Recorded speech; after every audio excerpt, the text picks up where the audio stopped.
Hi, my name is Stewart. I'm a landscaper trained by a golf course superintendent for the care of Western Washington lawns. But I've also taken one heck of a lot of horticulture classes too. And today I want to talk about putting some mulch on your gardens.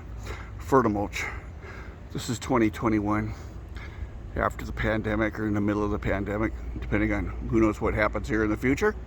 So I would suggest ordering your mulch early this year. With businesses being shut down and don't know if people have retained employees, whether or not the mulch has been properly aged and turned, and whether all the weed seeds have been cooked out of there. I strongly suggest you order your mulch now. Have them drop it off in your driveway, put a tarp over it, and cook it an extra at least 30 days. So today is September 1st. I'm giving you this advice. Everybody seems to be ordering all at the same time every year.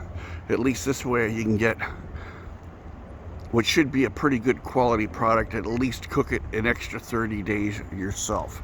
And you go out there and you can turn it. And if it's really warm, you can add a little water in there so that you get the temperatures all right. You put the tarp on it so that a bunch of weed seeds don't blow in. And it's extremely important now in your gardens to be adding a mulch like a fine Fertimulch or something like that to your garden soil. What used to work is no longer working as well, or it's stopped working. You call it what you want. I'm going to call it changing weather. It was damn hot this year. A lot of the soil was cracked here in the Pacific Northwest, the greater Seattle area, and I never saw that before, not like this. Okay, like I say, I specialize in turf, but I'm seeing what's happening with the gardens now. And the best way to prevent that is bring it in a Fertimulch.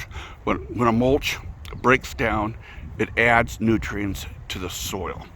If you just go put some bark out there, when the bark breaks down, it'll take good things out of the soil like nitrogen and things like that. It used to be you put Fertimulch out to get ahead in life.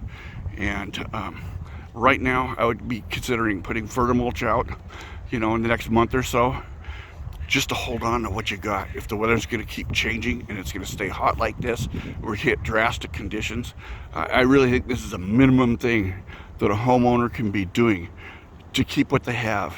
Because remember, you got to replace. If you have to replace all those plants, go out to the nursery, buy a new plant, and then who knows, that plant's not sturdy. That tree's not, has not been established yet into the soil. That new tree or plant may die. That's going to cost you a lot of money. It's now financially advisable to make sure and be putting out something like a good Fertimulch every fall. Once again, this is Stewart with the Aerating and Thatching Company, and thank you for watching my video. Thank you. Bye-bye.